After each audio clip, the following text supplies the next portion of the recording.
কাঁদতে যদি হয় ভগবানের চরণে কাঁদো। হে প্রভু, স্বাধীর কৃষ্ণ বলার বদনে দিয়েছ, হরি বলার বদনে দিয়েছ,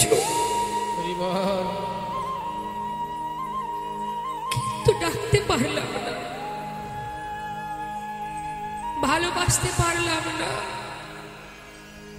জানি না কেমন করে ডাকলে তুমি আমার ডাকে সাড়া দেবে। আমি অধম, আমি পামর, আমি মূঢ়, ভজন নেই, সাধন নেই আমার। শুধু তোমার কাছে একটি নিবেদন, তুমি শুধু আমার, আমি তোমার। হরি বল। আত্মনিবেদন আর মুখে মধুমাখা মহামন্ত্র হরিনাম জপ। কলিযুগে আর কিচ্ছু নেই মা। এই সুযোগটা যদি আমরা নষ্ট করে ফেলি, সেখানে গিয়ে বিচার কি হবে? দেব কি বিচার? বলবো কি প্রভুকে? যদি প্রশ্ন করে স্বাধীন মানবে জন্ম পেয়েছিস, আমার কাছ থেকে চেয়েছিস, দশেন্দ্র ষড়রিপু তোকে সব দিলাম, ভাবে গিয়ে মায়ার সংসারে জড়িয়ে সবার কথা ভাবলি, আমার চিন্তা করেছিলি? তাই মাগো, সময় কখনো হাতছাড়া করতে নেই। বৈষ্ণব মহাজন বলছেন, একবার কৃষ্ণ নামে যত পাপ হরে, জীবের সাধ্য নেই, জীব তত পাপ করে।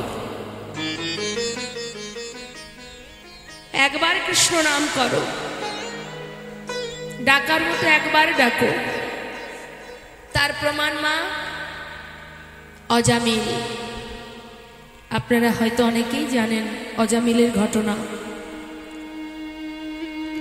অজামিল সারা জীবন অন্যায় করেছে বাবা, অপরাধ করে গেছে। জাতিতে সে ব্রাহ্মণ, কিন্তু তার কর্ম ছিল ব্রাহ্মণ জাতি, কিন্তু কর্ম ছিল নিচু, ছোট প্রকৃতির, অর্থাৎ ডাকাতি করে বেড়াত। সেই অজামিলের যত সন্তান ছিল, তাদের নাম ছিল 1 কড়ি, 2 কড়ি, 3 কড়ি। দেখুন ভগবান যে অল্পেতে সন্তুষ্ট তার প্রমাণ। তা সেই অজামিল সারা জীবন অপরাধ করেছে, কিন্তু হঠাৎ একদিন লোমশ মুনি বলে এক মুনিবর, যার শারীরিক ব্যাধি হয়েছে বলে বড় চিন্তিত, দেবর্ষি নারদকে ডেকে বলছে, দেবর্ষি, আমার এই জ্বালা থেকে আমি কিভাবে মুক্তি পাব? দেবর্ষি নারদ বললেন, মুনিবর, এই রোগ ভালো হওয়ার একটা উপায় আছে। কোনো ব্যক্তি যদি জাতিতে উঁচু জাতি হয়, ব্রাহ্মণ জাতি হয়, আর তার কর্ম যদি নিচু প্রকৃতির হয়, সেই পরিবার থেকে তণ্ডুল ভিক্ষা করে এনে আপনাকে সেবা করতে হবে, তাহলে আপনার রোগ ভালো হয়ে যাবে। লোমশ মুনি চারিদিকে খুঁজতে শুরু করলেন, কোথায় পাবো সেই জাতিতে ব্রাহ্মণ, উঁচু জাতি, কর্ম আবার নিচু। যাই হোক, সন্ধান পেল কোথায়? না অজামিলের বাড়ি। অজামিলের স্ত্রী ছোট্ট সদ্যজাত শিশু পুত্র সন্তান কোলে করে নিয়ে মুনিকে 1 মুষ্টি তণ্ডুল, তণ্ডুল মানে জানেন তো মা, চাল দিয়েছে ভিক্ষা। 1 মুষ্টি তণ্ডুল সেবা করার পর, মানে রন্ধন করে সেবা হলো, সেবা হওয়ার পর তার সেই রোগ থেকে সে মুক্তি পেল। যেই না মুক্তি পেয়েছে, সে মনে বড় আনন্দ। এই আনন্দিত মনে হঠাৎ চিন্তা করছে যে আমার এত বড় উপকার করলো, আমি একটু আশীর্বাদ করে আসি। আমার যখন উপকার হয়েছে, তাকে একটু আশীর্বাদ দিয়ে আসি। এই ভেবে আবার অজামিলের বাড়িতে গেছে। অজামিলের স্ত্রী ভাবছে নিশ্চয়ই ভিক্ষা এসেছে, তাই দেরি না করে যেই না তণ্ডুল এনেছে, তখন মুনিবর বলছে, আমি আজ ভিক্ষা নেব না মা, তুমি যে উপকার আমার করেছো, আমি খুশি হয়েছি বলে আজ আমি তোমাদেরকে আশীর্বাদ করতে এলাম, বর দিতে এলাম। তা কি আশীর্বাদ? তোমার কোলে দেখছি ছোট্ট একটা শিশু, এই শিশুর আমি নাম দিয়ে গেলাম নারায়ণ। ছোট ছেলের নাম নারায়ণ। পিতা প্রতিনিয়ত ভিক্ষা চুরি করে ডাকাতি করে সংসার কাটায়, অপরাধের পর অপরাধ, সারা জীবন অন্যায় অপরাধ করে গেল। জীবনের শেষ সময় যখন এলো, মা শয্যায় শুয়ে আছে, অন্তিম মুহূর্ত, শয্যাশায়ী শয্যায় শুয়ে থেকে যখন শেষ নিঃশ্বাস ত্যাগ হতে চলেছে, সেই মুহূর্তে দেখতে পাচ্ছে অজামিল যমদূত আসছে তাকে নিয়ে যাওয়ার জন্য। যমদূতকে দেখে ভয়ে ভীত হয়ে চিৎকার করে নিজের সন্তানকে ডাকছে, নারায়ণ নারায়ণ। কয়েকবার চিৎকার করে নারায়ণ নারায়ণ বলে চিৎকার করে ডাকছে, কাছে আয় নারায়ণ, আমার যে ভয় করছে, তুই আমার কাছে আয়, নারায়ণ কোথায় আছিস, আমার কাছে আয়। আর্তনাদ করছে, আর সেই আর্তনাদ বৈকুণ্ঠের নারায়ণ তার সিংহাসন টলে গেল। কি অপূর্ব, কি মধুর সেই ডাক। শেষ মুহূর্তে আর্তনাদ শুনে নারায়ণ আর থাকতে পারছে না, ছুটতে ছুটতে আসছে। মা লক্ষ্মী জিজ্ঞাসা করছে, প্রভু কি হলো? আমার ভক্ত ডাকছে, আমায় যেতে হবে। দুধ পাঠিয়ে দিলেন মা, বৈকুণ্ঠ থেকে দুধ পাঠিয়েছে। দুধ এসে দেখছে যমদূত দাঁড়িয়ে আছে। তোমরা এসেছো কেন? ওকে নিয়ে যাব, সারা জীবন অন্যায় করে গেছে, পাপে পরিপূর্ণ তার ভাণ্ডার, এবার তোকে জমালয়ে যেতে হবে। তখন সেই বৈকুণ্ঠের দুধ বলে উঠলেন, বিষ্ণুদূত বললেন, তোমরা তোকে নিয়ে যেতে পারবে না, ওর সমস্ত পাপ ধুয়ে মুছে পরিষ্কার হয়ে গেছে, এক ডাকে বৈকুণ্ঠের নারায়ণের সিংহাসন টলে গেছে। যমদূত বলছে, তা কি করে সম্ভব, যে সারা জীবন অপরাধ করেছে, আর অন্তিম সময়ে নারায়ণ নারায়ণ করে ডাকছে, যে তো বৈকুণ্ঠের নারায়ণকে ডাকছে না, ডাকছে নিজের ছেলেকে, যার নাম নারায়ণ। বিষ্ণুদূত বললেন, তবে তোমরাও শুনে রাখো, যার নাম ধরেই ডাকুক না কেন, যাকে উদ্দেশ্য করে ডাকুক না কেন, নামটা তো সেই নারায়ণ। এই নারায়ণ শব্দটা চিৎকার করে এমন ভাবে আত্মনিবেদন করে দশেন্দ্র সোপে দিয়ে এমন ভাবে ডেকেছে যে ভগবান আর স্থির থাকতে পারেনি, তার জীবনের সমস্ত অপরাধ দূরীভূত হয়ে গেছে, আমরা ওকে নিয়ে যাব বৈকুণ্ঠে। তাই মাগো, ঠিক সেই মতো চলে যাবার সময় অন্তিম মুহূর্ত আসলে তখন যে আত্মনাদ করে ভগবানকে স্মরণ করা হয়, সেটা যদি আমরা জীবিত থাকাকালীন, আমাদের সমস্ত ইন্দ্রিয় সচ্ছল থাকাকালীন যদি আমরা ডাকতে পারি, সেইভাবে ডাকতে পারি, ভগবান ছায়ার মতো তোমার পাশে সদা সর্বদাই থাকবে। কিন্তু সময় না গেলে আমাদের শিক্ষা হয় না, তাই না মা? কথা আছে না, দাঁত থাকতে দাঁতের মর্ম কেউ বোঝে না। এই কথাটার অর্থ এটাই, সময় থাকতে আমরা কেউ বুঝতে পারি না। অনেকে দেখবেন জীবনের যে মুহূর্তে সারা জীবন অন্যায় করেও যদি কখনো তার ভিতরে চেতনা আসে, চৈতন্য আসে, যে আজ থেকে আমি আর কোনো ভুল করব না, আজ থেকে আমি প্রভুকে ভালোবাসবো, তার নাম করব। পাড়াপড়শি বাবা দেখবেন অনেক সময় ব্যঙ্গ করে, কি বলে, সারা জীবন পাপ করেছে, এখন হঠাৎ করে আবার সাধু হয়েছে, বলে না? হবে না, হবে না, যে অপরাধ সারা জীবন করেছে, এখন ভগবানকে ডেকে আর কি হবে, জীবনে কোনোদিন ভগবান তাকে কৃপা করবে না। আমরা অনেক সময় বলি এ কথা, কিন্তু জেনে রাখবেন যে যদি যে মুহূর্তে আপনার ভিতরে পরিবর্তন আসবে, যে মুহূর্ত থেকে আপনার ভিতরে ভক্তি জেগে উঠবে, কৃষ্ণ প্রেম জেগে উঠবে, তার পূর্বের যত অপরাধ আপনি করেছেন ভগবান নিমেষেই সেই অপরাধ ধুয়ে পরিষ্কার।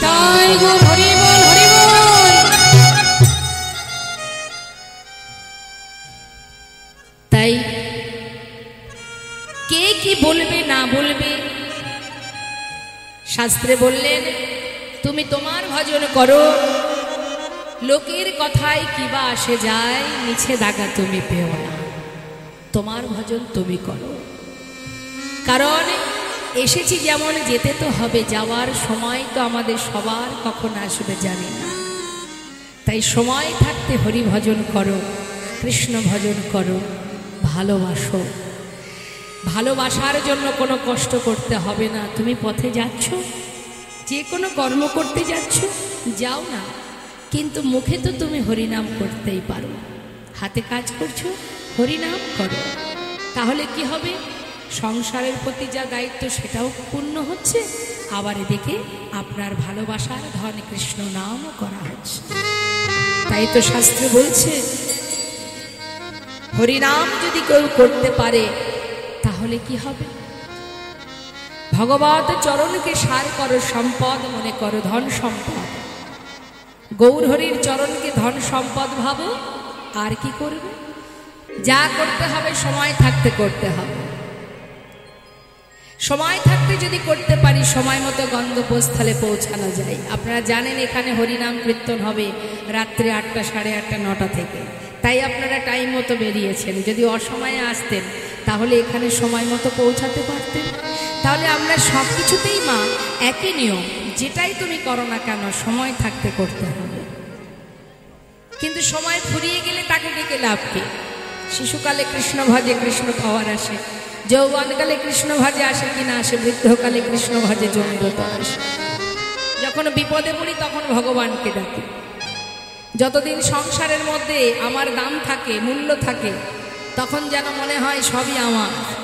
যেদিন আমার মূল্য ফুরিয়ে যায় সেদিন সবার কাছে আমি বোঝা হয়ে যাই। ত্যাগ করলে বেঁচে যায় তারা। সেই মুহূর্ত যখন আমাদের জীবনে আসবে, সবার জীবনে আসবে, দিনান্তে আপনি কি খেলেন বা কেমন আছেন সে খোঁজ নেওয়ার সময় কারোর হবে না। কিন্তু মাগো, শাস্ত্রে বললেন সময় থাকতে যদি আমরা আমাকে চিনতে না পারি, নিজেকে জানতে না পারি, বুঝতে না পারি, সময় ফুরিয়ে গেলে হবে। অসময়ে ভগবানকে ডাকি, হে প্রভু তুমি ছাড়া আমার আর কেউ নাই, বলি না? অসময় আসলে তখন বলি তুমি আমার সব। যখন আমার 5 পুত্র থাকে আমি গর্ব করে বলি, অনেকেরই বাড়িতে আছে 1 মায়ের 5 ছেলে, দেখবেন বাবা তার কত গর্ব হয়, আমার 5 পুত্র মানে আমার 5টা লাঠি। আমার মতো সুখী আর কে আছে জগতে? 5টা লাঠি আছে আমার, কোনো বিপদ জীবনে আসবে না। কিন্তু 5 পুত্রের মধ্যে যখন মারামারি বেঁধে যায় যে মাকে শেষ জীবনে খাওয়াবে কে, কে নেবে মায়ের দায়িত্ব, নাও তাহলে ভাগ করা হোক, এ বাড়ি 1 মাস, ও বাড়ি 1 মাস, এ বাড়ি 1 মাস, মাকে নিয়ে ভাগাভাগি শুরু হয়ে যায়। ভাগাভাগি শুরু হলেও সমস্যা, তাতেও শান্তি নেই। যে ছেলের বাড়িতে থাকবে কর্ম করতে না পারলেই 10 কথা শুনতে হবে। তাহলে মা অবশেষে এমন হবে, আমরা নিজেরাও দেখেছি, 1 মায়ের 4 ছেলে, মা যখন মারা গেছেন 4 বাড়িতে মায়ের শ্রাদ্ধের কাজ চলছে। এক বাড়িতে একসঙ্গে 4 ছেলে নয়, 4 বাড়িতে আলাদা আলাদা শ্রাদ্ধ হচ্ছে। তাহলে তুমি কি ভাবছো? এখনো সময় আছে, এই জন্য ভাগবত কথা শুনতে হয়।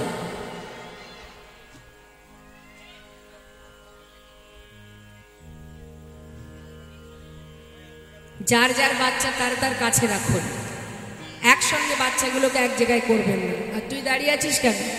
হ্যাঁ,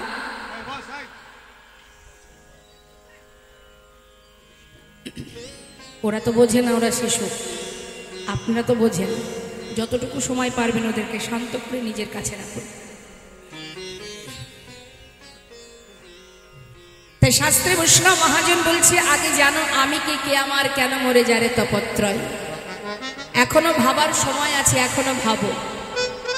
তাই বলে এই নয় যে তোমার সংসারের প্রতি দায়িত্ব পালন করতে হবে না, এটা কোনো কথা নয়। রাধারানীও আয়নের ঘরণী ছিলেন, কিন্তু মন প্রাণ ছিল গোবিন্দের কাছে। তুমিও তোমার কর্ম করো, কিন্তু এটা ভেবে রাখো এই জগতে তোমার বলতে কেউ নেই, একজনই আছে নিঃশ্বাসে প্রশ্বাসে, যিনি অহরহ আসা যাওয়া করছে। এই নিষ্ঠা ভক্তি নিয়ে যদি ভালোবাসা যায়, আপনি দেখবেন সদা সর্বদাই আপনার সুখে দুঃখে আপনার পাশে সে আছে। এই কথাটা যে বুঝেছে, যে নিজেকে জানতে পেরেছে, বাবা এই রকম অনেক অনেক ভক্ত আছে, অনেক ভক্ত আছে। যেমন কবিগুরু রবীন্দ্রনাথ ঠাকুর, তিনি বলেছিলেন প্রভুর চরণ স্মরণ করে, পালকি চেপে আসছে লালা, হঠাৎ তার মনে হলো কে যেন আমায় বারবার কি বলছে। বেয়ারাকে বললেন পালকি থামাও, আমি একটু নিচে যাব। পালকি থেকে নেমে ছুটতে ছুটতে সেই রজকন্যার কাছে গিয়ে জিজ্ঞাসা করছে, মস্ত বড় জমিদার লালা, মা তুই কি যেন বললি আমায়? বাবু আমার জমিদার দেখেছে তো, সামনে জমিদারকে দেখে ভয়ে ভীত হয়ে ঠকঠক করে কাঁপছে। আমি তো আপনাকে কিছু বলিনি বাবু, আমার অপরাধ নেই কোনো, আমি কোনো অন্যায় করিনি। আমি আমার পিতাকে বলেছি বেলা যায় বাসনায় আগুন দাও। জমিদার লালাবাবু বললেন, মা আমি যে অন্য কি শুনলাম, তুই যেন বারবার আমায় বললি বেলা যায় বাসনায় আগুন দাও, বেলা যায় বাসনায় আগুন দাও, বেলা যায় বাসনায় আগুন দাও। আমি যে অন্য কিছু শুনলাম মা, তুই আমাকে বারবার বললি বেলা যায় বাসনায় আগুন দাও। ঠিকই তো বলেছিস তুই, কামনা বাসনার পিছনে ছুটতে ছুটতে আমার যে জীবন বেলা বয়ে গেল, আর যে সময় নেই আমার। মানে আজ যে তুই আমার সারা জীবনের মতো ভুল ভাঙিয়ে দিলি, আমাকে বুঝিয়ে দিলি আমার কি করা উচিত। মা আমি আসি, হ্যাঁ। ছুটতে ছুটতে ঘরে ফিরে গিয়ে নিজের কন্যা সুমতিকে বলছে, মা আমাকে একটু সারা গায়ে কৃষ্ণ নাম লিখে দে না। বাবা কি হলো তোমার? কিচ্ছু না, কিচ্ছু হয়নি আমার, সারা গায়ে কৃষ্ণ নাম লিখে দে। আর তোদের কাছে আমার একটা নিবেদন, মারে এতদিন যা কিছু করেছি আমি সবই রইল তোদের কাছে, তোরা সুখে থাক, ভালো থাক, আর এবার আমাকে বিদায় দে। বাবা কোনোদিন তো এমন কথা তুমি বলো না, হঠাৎ আজ কি হলো তোমার? খাজনা আদায় করে ফিরে এলে, কিন্তু এমন কথা কেন বলছো? কি হয়েছে? মারে আমি চলে যাব। চলে যাবে কোথায়? আমার ঘরে। তোমার ঘর তো এটাই, আবার যাবে কোথায়? এ তো আমার ঘর নয় মা। কাল যেটি পিতার ছিল আজ সেটা আমার। আজ আমি চলে গেলে আবার অন্য কারোর হয়ে যাবে, তাই এটা আমার আসল ঘর নয়। আমি আমার নিজের ঘরে ফিরতে চাই, নিজের বাড়ি ফিরে যেতে চাই, আপন জনার কাছে যেতে চাই। বাবা কি পাগলের মতো বকছো? কোথায় যাবে তুমি? আমি কাউকে কিছু না বলে, নিজের স্ত্রী যার নাম কাত্যায়নী, তাকেও জানালেন না। চিন্তা করলেন তাকে জানালে হয়তো বাধা দেবে, আমার ভজনে বাধা হবে। তাই কাউকে কিছু না বলে পালিতা কন্যা সুমতির কাছ থেকে বিদায় নিয়ে লালা জীবনের এত সুখ স্বাচ্ছন্দ্য পরিত্যাগ করে মা আপন ঘরের সন্ধানে যাত্রা করলেন ঘর ছেড়ে। নিজের ঘরে ফেরবার জন্য পথে নেমেছেন। কোথায় মুর্শিদাবাদ আর কোথায় বৃন্দাবন। দিনের পর দিন, মাসের পরে মাস কৃষ্ণ নাম মুখে যাত্রা করলেন মস্ত বড় জমিদার লালা। এবার আপনারাই বলুন, তবে কি লালাবাবু বোকা ছিল? তবে কি লালাবাবু বোকা ছিল কি মনে হয়? তাহলে আমরা ভগবানকে ভালোবাসি তো মা, বাসি না? তাহলে আমরা যে ভগবানকে ভালোবাসি আর লালাবাবু ভগবানকে ভালোবেসেছেন, তাহলে দুজনের ভালোবাসার মধ্যে পার্থক্য কি? আমরা তাকে ভালোবেসেছি ঠিকই, কিন্তু তার থেকে বেশি ভালোবেসেছি সংসারকে। তাই সংসার ছেড়ে আমরা যেতে পারছি না, যত কষ্টই পাই না কেন সংসারেই পড়ে আছি। মঠ মন্দিরে দেখতে পান তো কত অল্প বয়সী ছেলে মেয়েরা সব ছেড়ে গোবিন্দ ভজনে, গৌর ভজনে নিজেকে সঁপে দিয়েছে। কত কত শিক্ষিত, কত কত বড় বড় পণ্ডিত যারা সংসার পরিত্যাগ করে যোগীমুনি ঋষি হয়ে যুগ যুগ ধরে সাধনা করছে। তার মানে বুঝতে হবে মা, কত জন্মের কর্মফল খারাপ হলে তবে সংসারের মধ্যে থেকে ত্রিতাপ জ্বালা ভোগ করতে হয়। স্বীকৃতি অর্জন করেছে যারা, কর্ম সঠিক করতে পেরেছে যারা, তারা কিন্তু আপনকে ছেড়ে পরকে আপন করেন। আর আমরা আপন ছেড়ে পরকে আপন করে বসে আছি। কিন্তু সময়ের সাথে সাথে সবই বুঝতে পারবো, কিন্তু সময় চলে গেলে তো আর ফিরবে না। মস্ত বড় জমিদার লালা ত্যাগ করলেন নিজের জমিদারি সুখ আনন্দ। আমরা দিনের শেষে ভগবানকে যতটুকু সেবা দিই তার বিনিময়ে কি চাই? ভালো রাখো, সুস্থ রাখো, ছেলের একটা চাকরি দাও, স্বামীর শরীর যেন ভালো থাকে, ব্যবসায় যেন উন্নতি হয়। সব কিছুর পিছনে আমাদের একটা উদ্দেশ্য থাকে। এ জগতের সুখ কামনা করি না।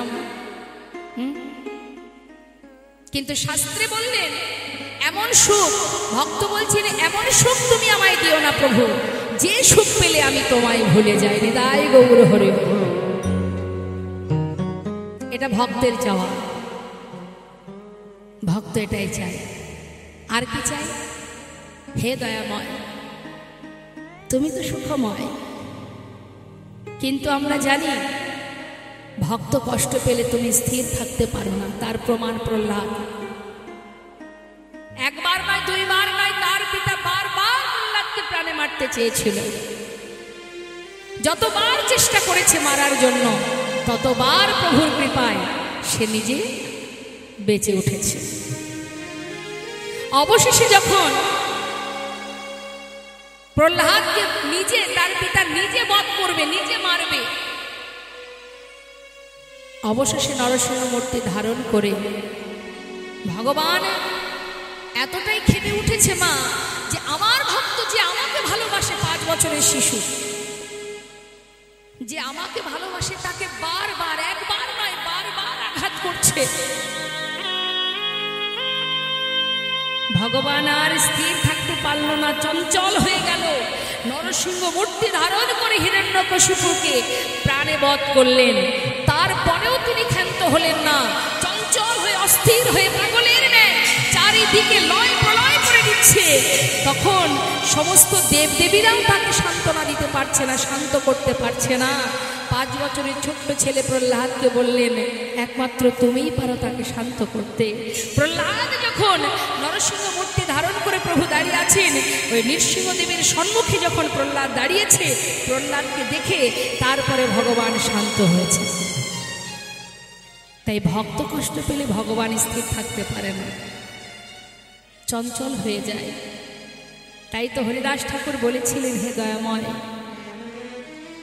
যারা আমাকে চাবুক দিয়ে মারছে, আমি কৃষ্ণ নাম করি বলে, মুসলমান সমাজ যারা আমাকে চাবুক দিয়ে আঘাত করছে, তুমি তাদের ক্ষমা করে দিও। আর তোমার কাছে একটা নিবেদন, ভক্ত যদি কষ্ট পায় তুমি স্থির থাকতে পারো না। আমার জীবনের যে কষ্ট, যে যন্ত্রণা, যে দুঃখ, সে তো আমার। এর জন্য তো তুমি দায়ী নও। কি গো মা, আমরা জীবনে কষ্ট পেলে তার জন্য দায়িত্ব ভগবান নয়। ভগবান কি মালিক একটা সুন্দর গাড়ি দিয়েছে ম্যানেজারকে। ম্যানেজারকে বলেছে আমার এই বিশাল বড় কোম্পানি আছে, এই কোম্পানির ম্যানেজার তুমি, দেখভাল করার দায়িত্ব তোমার, এই গাড়িটা আমি তোমায় দিলাম তোমার ব্যবহার করার জন্য। এখন ম্যানেজার যদি সেই গাড়িটা নিজে ব্যবহার করেন, পথে চলতে গিয়ে যদি গাড়িতে সব রকমের ব্যবস্থা আছে, কন্ট্রোল সিস্টেম আছে, এখন কন্ট্রোল যদি আমি ঠিকঠাক করতে না পারি, সব কিছু তো আছে, ব্রেক আছে, গিয়ার আছে, সব কিছু কন্ট্রোল সিস্টেম আছে, আমি যদি ঠিকঠাক কন্ট্রোল করতে না পারি তাহলে পথের মাঝে অ্যাক্সিডেন্টটা তো আমারই হবে। তাহলে আমি ঠিক করে আমার গাড়িটা চালাতে পারি না বলেই আমি আজ অ্যাক্সিডেন্টে বিপদে পড়েছি। তার জন্য তো আর আমার মালিক দায়ী নয়। তাই চলার পথটা আমরা ঠিক করে চলতে পারি না বলেই তো আমরা বারবার বিপদে পড়ি। তাই তো হরিদাস ঠাকুর বলছে, প্রভু জীবনে আমি যে ভুল করেছি, ভগবানকে চিনতে না পেরে তার নবলক্ষ ধেনু দ্বাদশ রাখালকে হরণ করে নিয়েছি, যার নাভি থেকে আমার জন্ম, সেই নিজের পিতাকে আমি চিনতে ভুল করলাম। তাই আজ যখন আমি সাজা পাচ্ছি, এর জন্য তো তুমি দায়ী নও, কিন্তু আমি জানি আমার কষ্ট তুমি সহ্য করতে পারবে না। তাই তোমার চরণে নিবেদন প্রভু, হরি আমার মানস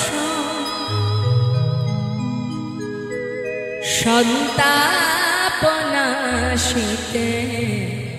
সন্তাপ আমার তাপ, নাশিতে মানে নাশ করতে, আমার কষ্ট, আমার তাপ, আমার জ্বালা, আমার যন্ত্রণা, আমার দুঃখ, এই দুঃখ নাশের জন্য, দুঃখ কষ্টের জন্য এতে যদি তব দুঃখ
কেদনা প্রভু, তুমি সুখময়, তুমি সুখে থাকো, এটা হলো ভক্তের চাওয়া।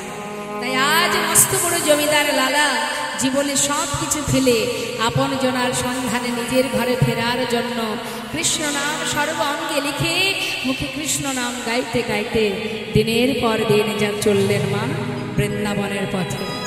যাচ্ছে পথে কৃষ্ণ নাম করতে করতে সকল জীবকে কৃষ্ণ নাম বলাচ্ছে আর নিজে বলছে, পথ চলিতে আর বলিতে,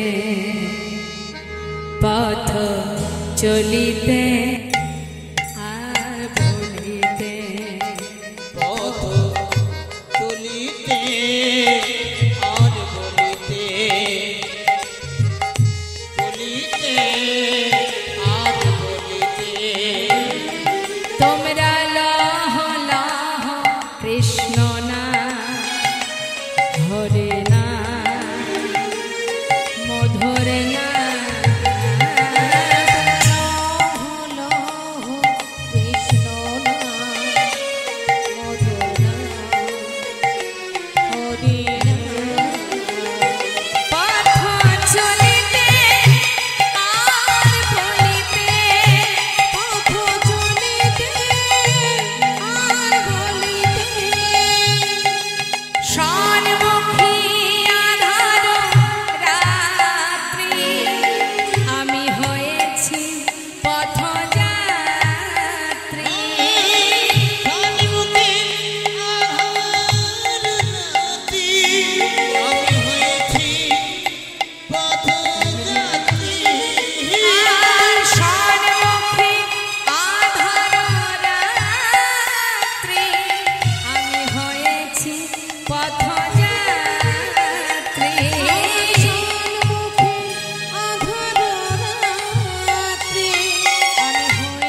কৃষ্ণ নাম গাইতে গাইতে লালা এসে পৌঁছালেন বৃন্দাবনে। বৃন্দাবনে আসার পর যেই না দেখছে চারিদিকে অন্ধকার, মানে সন্ধ্যা হয়ে গেছে, কোনো রকমের রাতটা পার করে সকালবেলা উঠেছে যেই গোবিন্দকুণ্ডের পাড়ে মা, গোবিন্দকুণ্ডের পাড়ে কোনো রকমের রাতটা পার করেছেন। পার করে সকাল হয়েছে যেই সঙ্গে সঙ্গে দেখছে ব্রজমাইরা সবাই মাথায় একটা করে ডালা সাজিয়ে সব সারি সারি যাচ্ছে। এখন ডালা নতুন গেছে বৃন্দাবনে, সে তো কিছু চেনে না, তাই ব্রজমাইদেরকে সারি সারি যেতে দেখে জিজ্ঞাসা করছে, ও ব্রজবাসী, ও ব্রজমাই, তোমরা যাচ্ছ কোথায় সবাই? বাঁকে বিহারীর ভোগ দিতে? হ্যাঁ, আমি নতুন, আমি আগে কখনো আসিনি, এই প্রথম। আচ্ছা, বলছি যে তোমরা একটু আমাকে তোমাদের সঙ্গে নেবে? কেন নিয়ে যাব না, চলো আমাদের সঙ্গে। কোথায় যাবে? বেশ, কিন্তু আমরা সবাই মিলে যে নাম গাইতে গাইতে যাচ্ছি, তুমিও কিন্তু সেই নাম গাইতে গাইতে যাবে। কি নাম? রাধে রাধে রাধে রাধে রাধে রাধে রাধে রাধে বল, রাধে রাধে রাধে রাধে রাধে রাধে বল, বলো রাধে রাধে বলো রাধে রাধে, ও বলো রাধে রাধে রাধে রাধে রাধে রাধে রাধে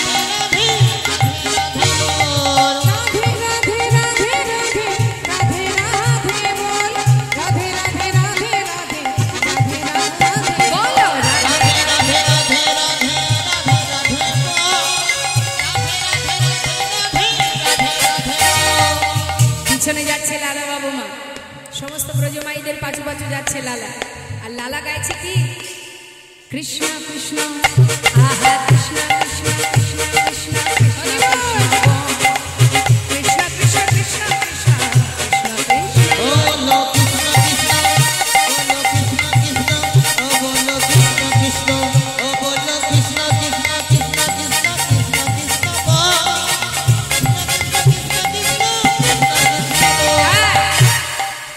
বন্ধ করো, এই নাম তো এখানে চলবে না।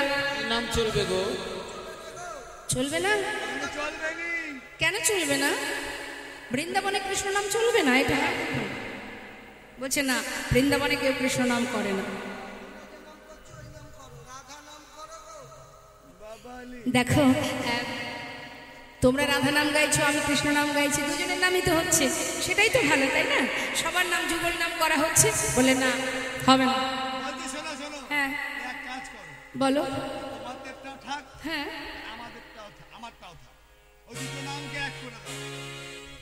লালবাবু বলছে তাহলে তোমাদের নাম থাক, আমার নামও থাক, অর্থাৎ দুজনের নাম একসঙ্গে গাইব। তা আমরা তো সবাই যুগল ভজন করি না, আমরা কাউকে সিঙ্গেল ভাবে ভালোবাসতে পারবো?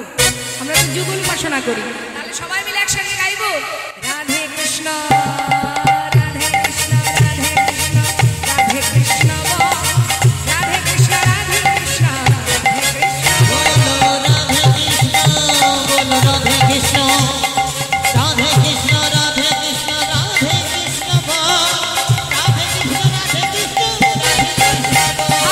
রাধে কৃষ্ণ রাধে কৃষ্ণ রাধে কৃষ্ণ রাধে কৃষ্ণ রাধে কৃষ্ণ রাধে কৃষ্ণ রাধে কৃষ্ণ রাধে কৃষ্ণ বৃন্দাবন কি রাধে রাধে। আমি এক একটি জায়গার নাম বলবো আর আপনারা সবাই রাধে কৃষ্ণ বলবেন। যদি মনে হয় যে সমস্যা হচ্ছে, বেঁধে যাচ্ছে, দুজনের নাম পাচ্ছেন না, তাহলে রাধা নাম করলেও হবে। তুলুন হাত সবাই। বৃন্দাবন কি যমুনা মাই কি। আপনাদের কণ্ঠের সুর শুনবো আর সেই সুরেই কিন্তু আমি দেব। হাতে তাল দেবেন, মুখে নাম করবেন, জোরে জোরে করবেন। যার কণ্ঠে যতটুকু সুর আছে এতটুকু কৃপণতা করবেন না, উচ্চস্বরে তুলুন হাত। হ্যাঁ, বৃন্দাবন কি বৃন্দাবন কি বৃন্দাবন কি। এদিকে আওয়াজ পাচ্ছি না, এদিক থেকে আওয়াজ পাচ্ছি না, জোরে জোরে। বৃন্দাবন কি যমুনা মাই কি রাধা কুণ্ড কি শ্যাম কুণ্ড কি গোবিন্দ কুণ্ড কি मिधुबन की मधुबन की केशीघाट की बंशीबट की मोहनबन की माधवीबन की लोहबन की कमरबन की कमलबन की घंटीबन की आगे पीछे दाहिने बाएं गोल गोल में ऊपर नीचे बोलो राधे राधे राधे राधे राधे राधे वो राधे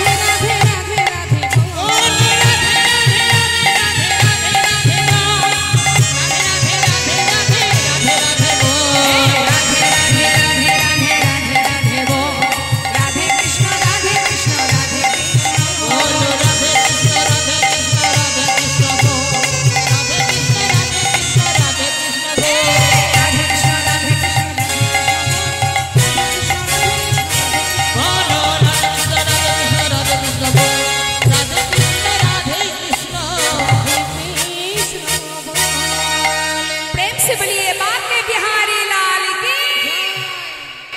কোথায় এলাম তাহলে আমরা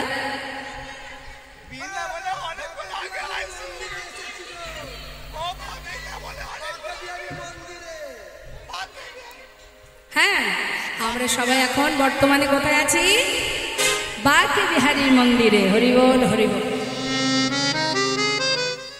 দেখুন বৃন্দাবন দর্শন বৃন্দাবনে যাওয়া যদিও বা কারোর হয়ে থাকে ভালো যদি নাও হয়ে থাকে চোখ বন্ধ করে যদি মনটাকে একবার সেইখানে নিয়ে যান আপনি চোখ বন্ধ করলে ঘরে বসেও আপনি বৃন্দাবন দর্শন পাবেন একবার চোখ বন্ধ করুন অনুভব করুন বৃন্দাবনের প্রত্যেকটি জায়গা আপনার অনুভূতিতে চলে আসবে বাঁকে বিহারীর মন্দিরে সুন্দর করে সমস্ত ব্রজমাইরা ভগবানের সেবা দিয়ে লালাকে প্রসাদ দিয়েছে লালা প্রথম পেল প্রসাদ বৃন্দাবনে ভগবানের সেবা প্রসাদ পেল সেবার পর কি হয় মা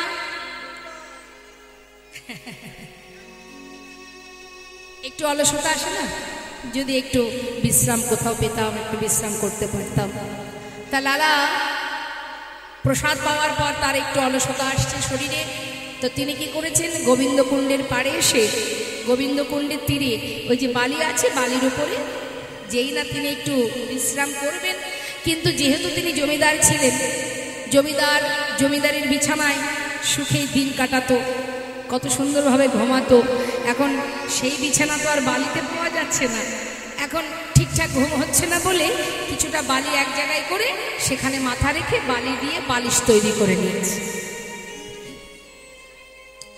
কিন্তু মা সারা রাত কোনো রকমে কাটলো সকালবেলা ঘুম থেকে ওঠা মাত্রই লালা দেখছে তারই সামনে এক বাবাজি দাঁড়িয়ে আছেন কি অপূর্ব কৃপা ভগবানের বাবাজিকে দর্শন করে বালির বিছানা ছেড়ে উঠে করজোড়ে দাঁড়ালেন বাবাজি তুমি আমার সামনে দাঁড়িয়ে আছো বলো বাবাজি তোমার পরিচয় কি আমি এক ব্রজবাসী বললেন ইনি হলেন বৃন্দাবনের বাবাজি যার নাম কৃষ্ণদাস বাবাজি বাবাজি তুমি বৃন্দাবনে থাকো হ্যাঁ কিন্তু তোমাকে তো আগে কখনো দেখিনি এই গোবিন্দকুণ্ডের পাড়ে শুয়ে আছো দেখে তাই আমি এলাম তোমার কাছে কে তুমি পরিচয় কি তোমার আমার নাম লালা লালা কোন লালা বাংলার মুর্শিদাবাদ জেলা কান্দির জমিদার লালা ও তুমি সেই জমিদার লালা আজ এই বালির উপরে পড়ে আছো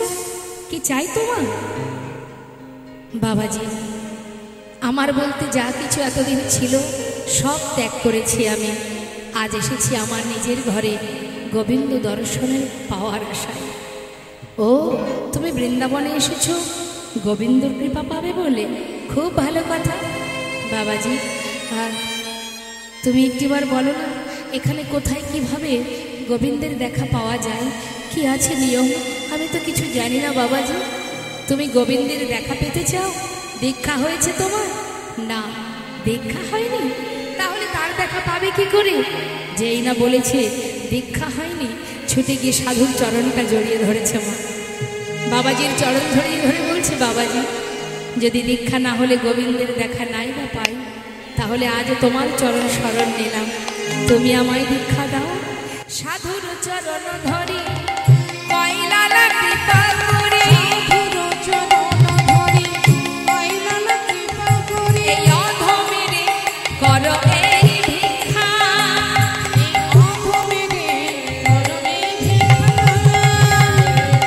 অবিষ্ট ধন পাইবারে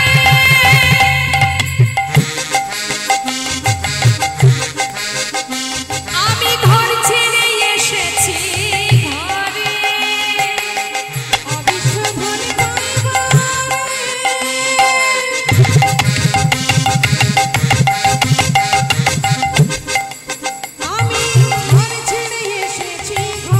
ফিরিব না, কৃপা করে দাও মোরে দীক্ষা,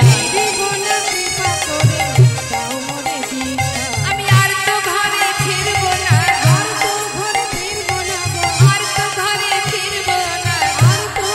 ফিরব না, আশা নিয়ে এসেছি ঘরে, আর তো ঘরে ফিরব না,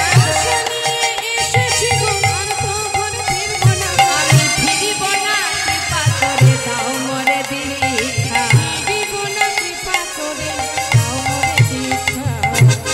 দীক্ষা শোনো, দীক্ষা বললেই তো আর দীক্ষা হয় না, দীক্ষা নিতে গেলেও তার সময় প্রয়োজন।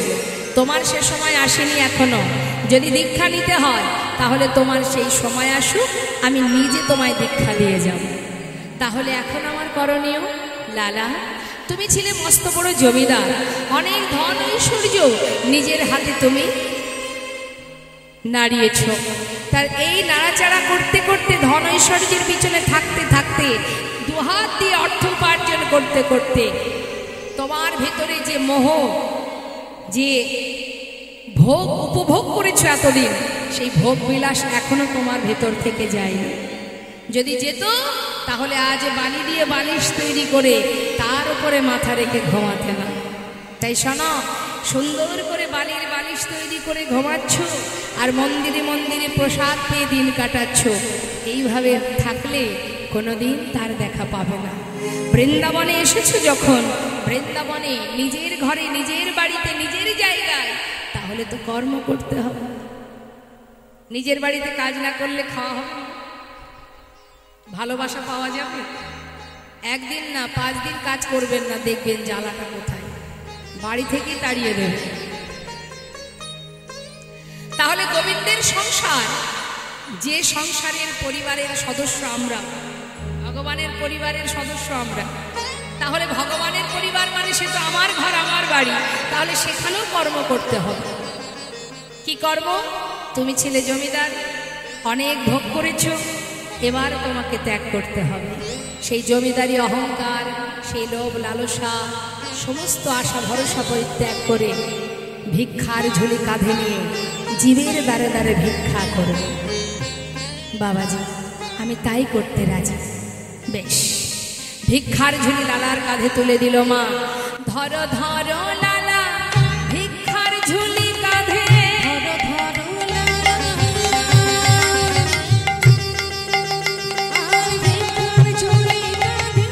ঘুরে এসো দাঁড়ে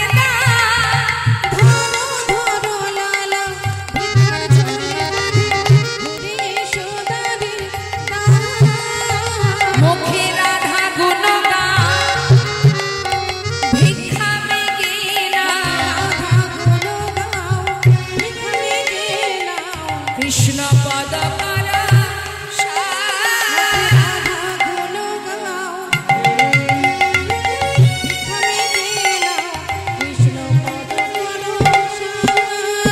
দাঁড়ে দাঁড়ে ভিক্ষা মেগে আনো,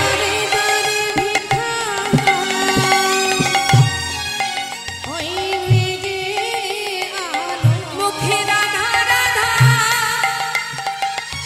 নাম করো, দাঁড়ে দাঁড়ে ভিক্ষা মেগে আনো।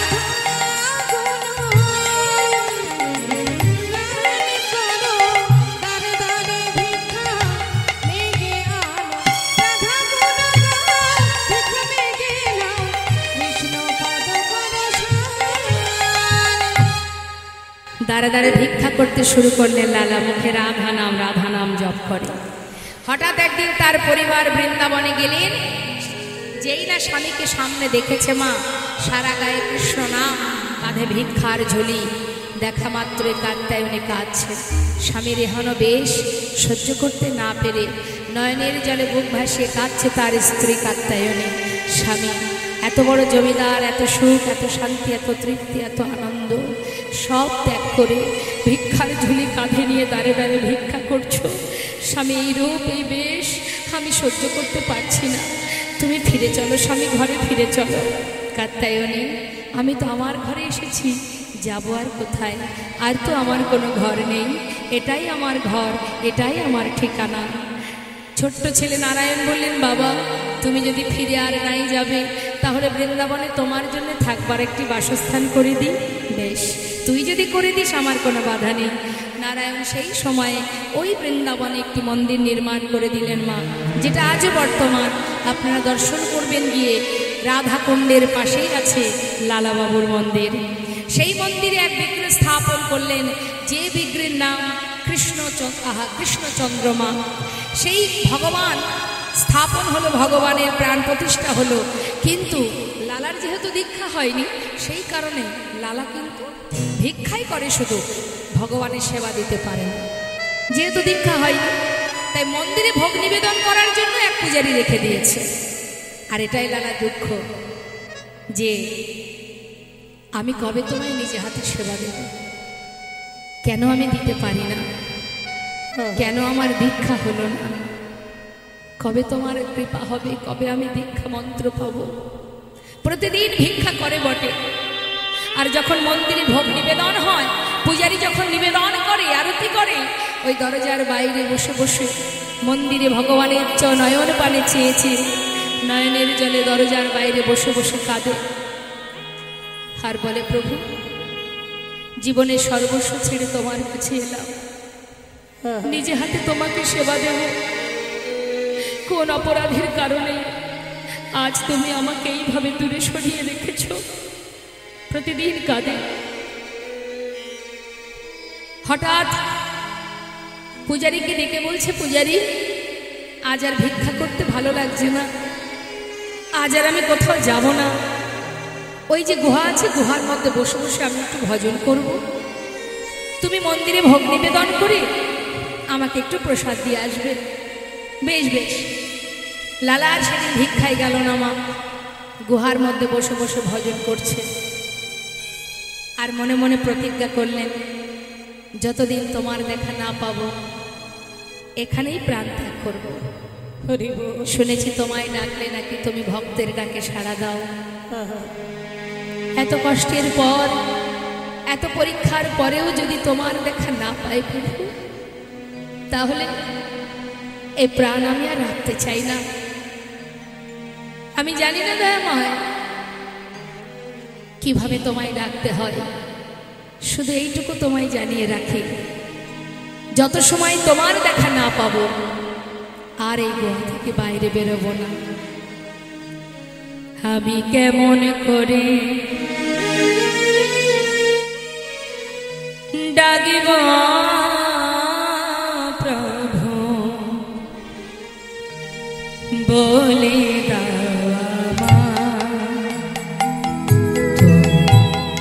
বলে কেমন করে ডাকিব প্রভু, বলে তুমি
কঠিন প্রতিজ্ঞা হলো লালা, গুহা থেকে আর বেরোবে না। প্রতিজ্ঞায় মগ্ন, তপস্যা করছে, ধ্যান করছে মা। যখনই ভক্ত প্রতিজ্ঞা করেছে যে আমি গুহা থেকে আর বাইরে বেরোবো না, ভগবানের মাথায় চিন্তা পড়ে গেল। ভক্ত কঠিন প্রতিজ্ঞা করেছে গুহা থেকে আর বাইরে বেরোবে না, যেমন করে হোক তাকে বাহির করতে হবে। তাই তিনি দেরি না করে এদিকে মন্দিরে পূজা সমাপ্ত হওয়ার পর যখন মন্দিরের পূজারী ভোগ দিতে যাবে, মানে লালাকে প্রসাদ দিতে যাবে, সেই সময় ঝড় বৃষ্টি শুরু হলো। প্রসাদের থালাটা রেখে পূজারী ঘরের ভিতরে ঢুকে গেলেন। ভগবান ভক্তের বোঝা সর্বদাই বয়ে যান, তাই না মা? ভক্তের বোঝা ভগবানই বন। তিনি কি করলেন? সেই প্রসাদের থালা নিয়ে লালার প্রতিজ্ঞা ভঙ্গ করার জন্য, ওই যে গুহায় প্রতিজ্ঞা করেছে বাইরে বেরোবে না, তাই প্রভু আমার নিজে পূজারী রূপ ধারণ করে প্রসাদের থালা নিয়ে যাচ্ছে ভক্তের কাছে। গিয়ে বলছে, লালা কে? প্রসাদ এনেছি, প্রসাদ খাবে না?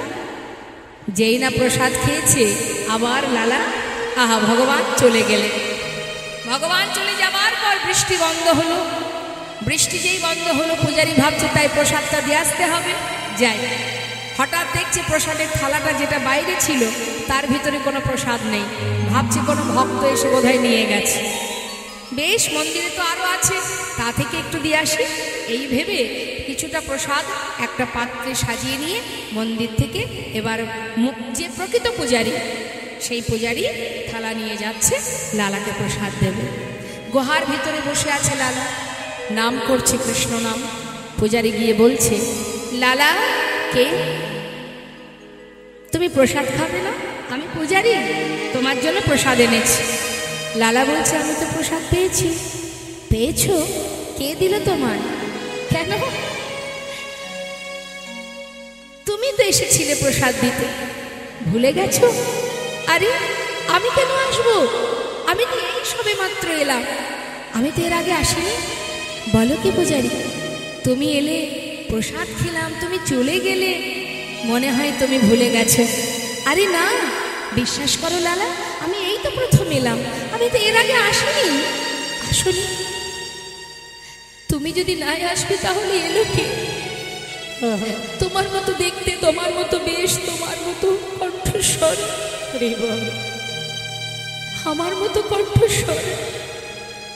লালা তুমি বিশ্বাস করো, আমি তো এই প্রথম এলাম, এর আগে তো আমি আসিনি।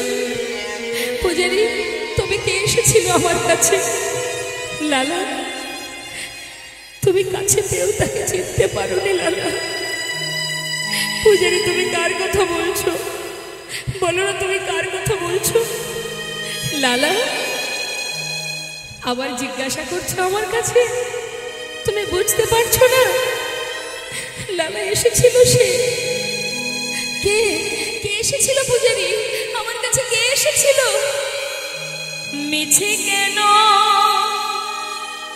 পুছো রে ও লালা, আমার বলা কিছুই না। মিছে কেন পুছো, আমার বলার কিছু না, আমার বলা কিছু না।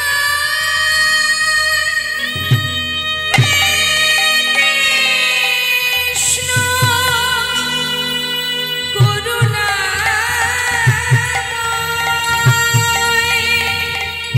তুমি করুণা,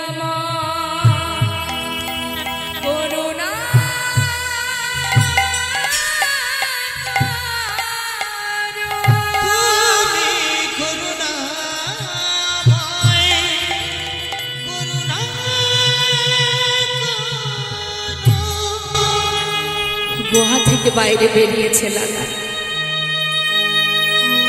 হে কৃষ্ণ, হে কৃষ্ণ করুণাময়, দেখা দিয়েও তুমি কেন চলে গেলে? প্রভু কেন চলে গেলে? বলো প্রভু, কি অপরাধ আমার? কেন তুমি আমার কাছে এসে ধরো?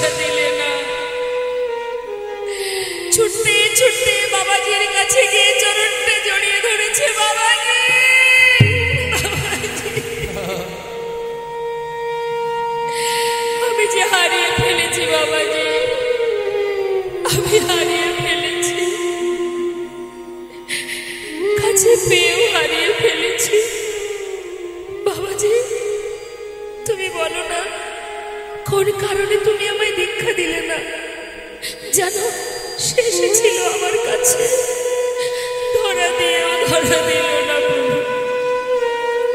কি অপরাধ আমার? কেন আমার দীক্ষা হলো না বাবাজি? কেন প্রভুকে পেয়েও হারালাম আমি? লালা, ফিরে যাও, এখনো সময় হয়নি তোমার। যাও, সময় হলে আমি মন্ত্র দেব। না, আজ তোমায় বলতে হবে বাবাজি, কি অপরাধ আমার? কেন দীক্ষা হচ্ছে না? কি কারণে? যত সময় তুমি না বলবে আমি তোমার চরণ ছেড়ে কোথাও যাব না। লালা, তোমাকে না বলেছিলাম সবার দ্বারে ভিক্ষা করবে, কারোর ঘরে বাদ দেবে না? তুমি সবার বাড়িতে ভিক্ষা করেছ, জগৎ শেঠের দ্বারে কেন যাওনি ভিক্ষা করতে? ওদের সঙ্গে একটু দ্বন্দ্ব আছে, তাই। কিসের দ্বন্দ্ব? জমিদারির কারণে। তোমার সেই জমিদারি আছে না?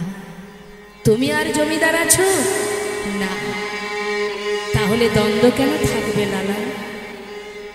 ভিতরে যদি হিংসা থাকে, ক্রোধ থাকে, কারোর প্রতি যদি তোমার অভিমান থাকে, তাহলে তো সেখানে ভক্তি বিরাজ করবে না। ভিতর থেকে হিংসা, অহংকার, ক্রোধ, মান, অভিমান, অন্যের প্রতি হিংসা সর্বস্ব দূর করো, মুছে ফেলো সমস্ত কালিমা। শুদ্ধ মনে শুদ্ধ চিত্তে তার ভজন যদি করতে পারো, সে তোমারই পাশে আছে। শুধু দেখার নয়নটা পরিষ্কার করো, দেখতে পাবে। যাও, যার ঘরে ভিক্ষা করনি আজ তার ঘর থেকে ভিক্ষা করে নিয়ে এসো। নত মস্তকে দীনতা প্রকাশ করো। দীনতা না থাকলে কখনো গোবিন্দ কৃপা পাওয়া যায় না। ভিক্ষার ঝুলি কাঁধে নিয়ে লালা দীনতা নিয়ে ভক্তি ভরে শুদ্ধ মনে, যে এতদিনের শত্রু ছিল, যার সঙ্গে বিবাদ ছিল, দ্বন্দ্ব ছিল, ক্রোধ ছিল, তার দ্বারে এসে দুবাহু প্রসার করে দাঁড়ালেন।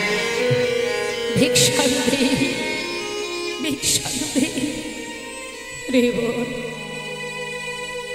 দাড়ি দেখে চিনতে পেরেছে তো সেই মস্ত বড় জমিদার। দ্বারে এসে ভিক্ষা চাইছে, ভাবছে কোনো ছলনা করে এলো কিনা বাবা, মানে মানে একটু কিছু ভিক্ষা দিয়ে দিই, চলে যাক। দাড়ি যখন ভিক্ষা দেবে বলে কিছু দামি দামি রত্ন নিয়ে এসে তাকে ভিক্ষা স্বরূপ দান করতে যাবে, লালা নয়নের জলে বুক ভাসি কেঁদে দাড়িকে বললেন, দাড়ি, তোমার হাত থেকে ভিক্ষা নিলে আমার হবে না।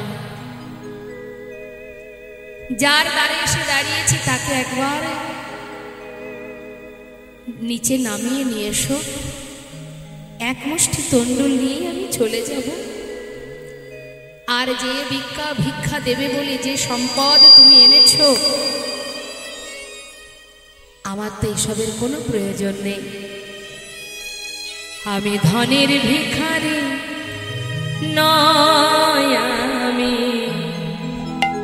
ধনের ভিখারি নয়, ধনের ভিখারি নই গোলামি, ধনের ভিখারি নই। চাই গো যে আমি এক মুষ্টি ভিক্ষা, চাই গো যে আমি এক মুষ্টি ভিক্ষা, চাই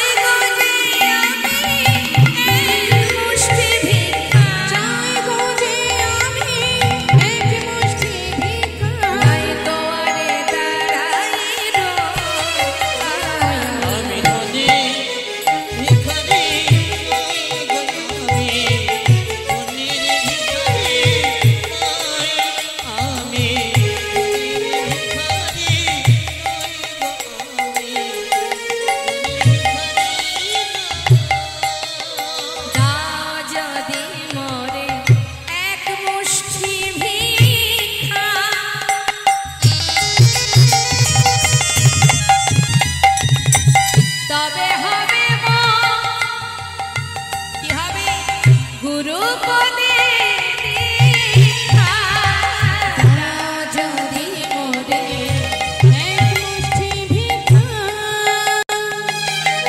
তবে হবে মোরে গুরু পদে দীক্ষা আমি পাবো দর্শন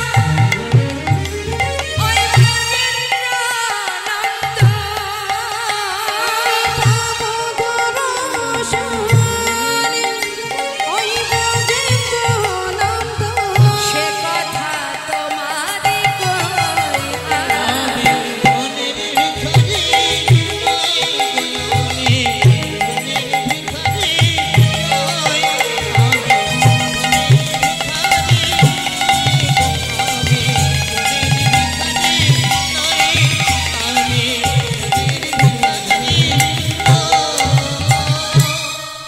যাও দাঁড়ি তুমি একবার যাও তোমাদের জমিদার বাবুকে একবার ডেকে নিয়ে এসো আমি তার হাত থেকে একটু তন্ডুল নিয়ে চলে যাব ভিতরে গিয়ে জগৎ শেঠকে বললেন বাবু এতদিন যার সঙ্গে আপনার বিবাদ দ্বন্দ্ব লেগেছিল সেই মস্ত বড় জমিদার লালাবাবু ভিক্ষার ঝুলি কাঁধে নিয়ে আপনার দ্বারে এসেছে আপনার কাছ থেকে এক মুষ্টি ভিক্ষা নেবে বলে তাকে ভিক্ষা দিয়েছিলাম কিন্তু সে ভিক্ষা নেয়নি আপনার হাত থেকে ভিক্ষা নেবে লালাবাবু এই কথা দাঁড়ির এই কথা শুনে জগৎ শেঠ বললেন বলো কি আমার দ্বারে মস্ত বড় জমিদার লালাবাবু আমি নিজে দেখতে চাই দাঁড়ির হাত ধরে জগৎ শেঠ দ্বারে এসে দাঁড়ালেন মা দ্বারে এসে দেখছে সারা গায়ে কৃষ্ণ নাম ললাটে কৃষ্ণ নামের তিলক আছে বদনে কৃষ্ণ নাম চোখে কৃষ্ণ প্রেমের বাড়ি কাঁধে ভিক্ষার ঝুলি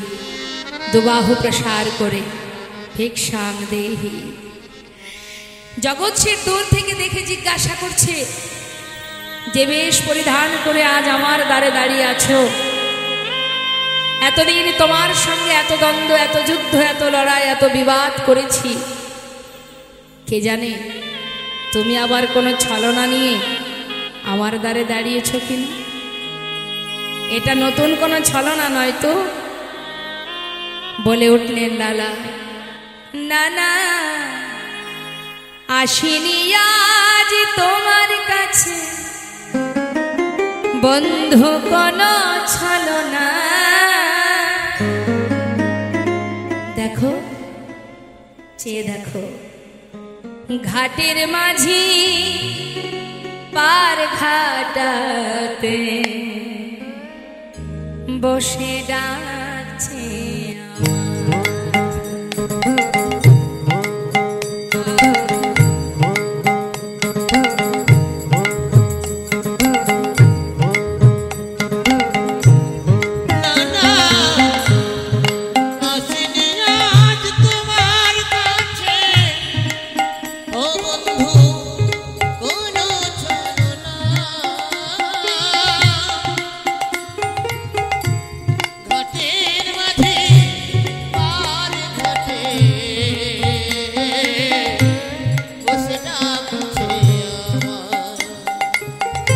যদি এক মুষ্টি দাও গো ভিক্ষা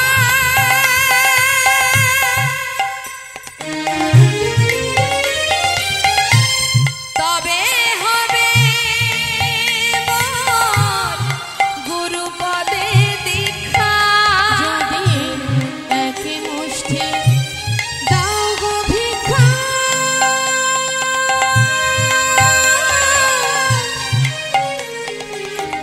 তবে হবে মোর গুরু পদে দীক্ষা ওই দেখো যাই গো আমার বেলা বয়ে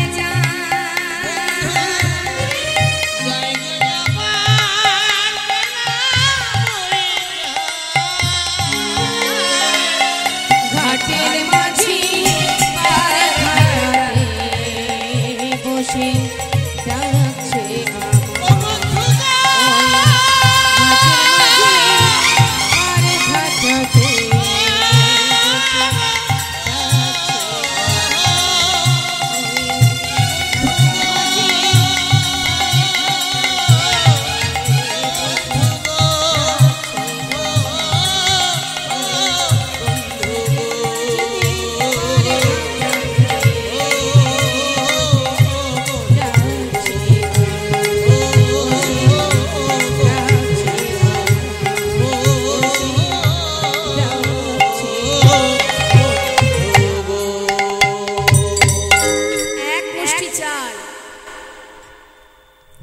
লালার ঝোলার মধ্যে দিয়েছে। সেই এক মুষ্টি তন্ডুল পা মাত্র লালার দাঁড়ে দাঁড়িয়ে নেই মা। খুশি মনে আনন্দ নিয়ে ছুটতে ছুটতে বাবাজি বাবাজি বাবাজি, এই দেখো এনেছি, আমি পেরেছি বাবাজি, আমি ভিক্ষা করে আনতে পেরেছি, দেখো দেখো আমি এনেছি ভিক্ষা। লালা, আমি দেখতে পাচ্ছি তুমি ভিক্ষা করে এনেছো, কিন্তু তোমার পিছনে ওকে? আমার পিছনে? পিছন ফিরে তাকিয়ে দেখছে মা, লালা বাবুর পাছু পাছু আরো একজন আসছে, জগৎ শেঠ। বন্ধু, তুমি আমার পিছনে কেন? বন্ধু, এতদিন পর সাধু সঙ্গ পেয়ে নিজেকে সাধুর চরণে সঁপে দিতে মন চাইল। তুমি যখন আমার দ্বারে গিয়ে বললে যে তোমার জীবন বেলা বয়ে যায়, পার ঘাটার মাঝে পারে দাঁড়িয়ে আছে, তোমাকে এক মুষ্টি তন্ডুল দিয়ে ওই স্বাধীন রাজমহল জমিদার মহলে আর ফিরতে পারলাম না। হঠাৎ যেন আমারও মনে হলো, তোমার যদি জীবন বেলা বয়ে যায় তবে তো আমারও জীবন বেলা বয়ে যায়। তাই তোমাকে ভিক্ষা দেবার পর আমি আর ফিরতে পারিনি। যখন দেখলাম তুমি পাগলের নাই ছুটছো, পিছন থেকে তোমাকে আর না ডেকে তোমাকে স্মরণ করতে করতে তোমার পাছু পাছু চলে এসেছি বন্ধু। সর্বস্ব পরিত্যাগ করেছি আমি, একবার তুমি নিজের করে আমায় গ্রহণ করো। বাবাজি, যার দ্বারে ভিক্ষাই ছিলাম, গিয়েছিলাম, সেই জগৎ শেঠ আমার পিছনে সর্বস্ব ছেড়ে এসেছে আমার কাছে। তুমি একবার তাকে কৃপা করো প্রভু। দুজনে একসঙ্গে বাবাজির কাছ থেকে মন্ত্র গ্রহণ করলেন। গ্রহণ করবার পর পথে পথে হা কৃষ্ণ কৃষ্ণ কৃষ্ণ কৃষ্ণ, দেখা দাও দেখা দাও, পাগলের ন্যায় ঘুরে বেড়ায়।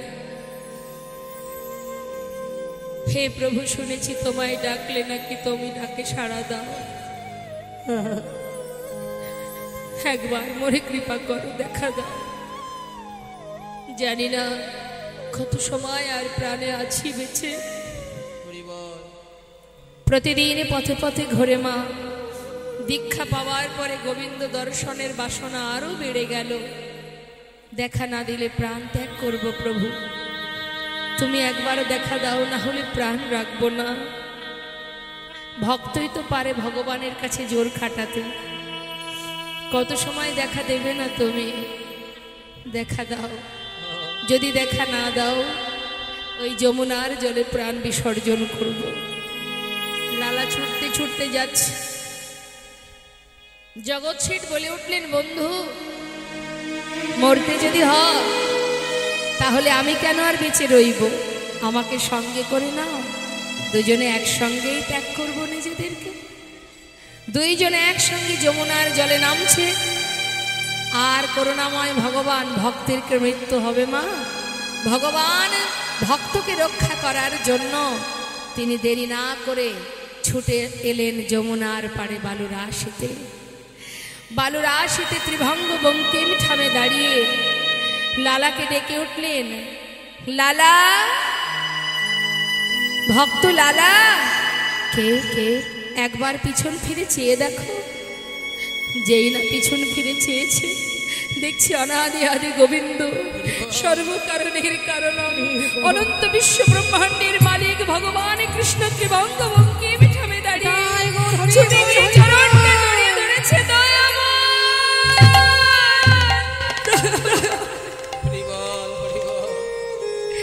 তুমি এলে দয়াময়, তুমি এলে। এতদিন পর তোমার দেখা পেলাম। হে প্রভু, হে করুণাময়, এই চরণ ছাড়া তুমি আমায় করো না। কথা দাও প্রভু, তোমার চরণ ছাড়া আমায় করবে না। এসো প্রভু, আমার সামনে নয়, আমার হৃদয় মন্দিরে এসো। দুটি বাহু সার করে চরণ তলে বসে দুই ভক্ত প্রভুকে ডাকছে, মামা অন্তর মন্দিরে এসো এসো, মাধব কৃষ্ণ গোপাল এসো মাধব কৃষ্ণ গোপাল। অন্তর মন্দিরে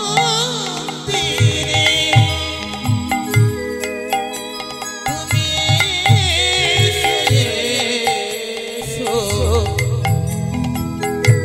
মাধব কৃষ্ণ গোপাল। এসো মাধব কৃষ্ণ গোপাল। এসো এসো তুমি এসো হৃদয় মাঝে, অন্তর জমি হরি প্রাণে প্রিয় রাজে। এসো এসো তুমি এসো হৃদয় মাঝে, অন্তর জমি হরি প্রাণে প্রিয় রাজে। অধরে বাসিয়া মধুর হাসিয়া, অধরে হাসিয়া মধুর হাসিয়া। এসো এসো কৃষ্ণ গোপাল এসো। কৃষ্ণ গোপাল। মম অন্তর মন্দিরে এসো মাধব কৃষ্ণ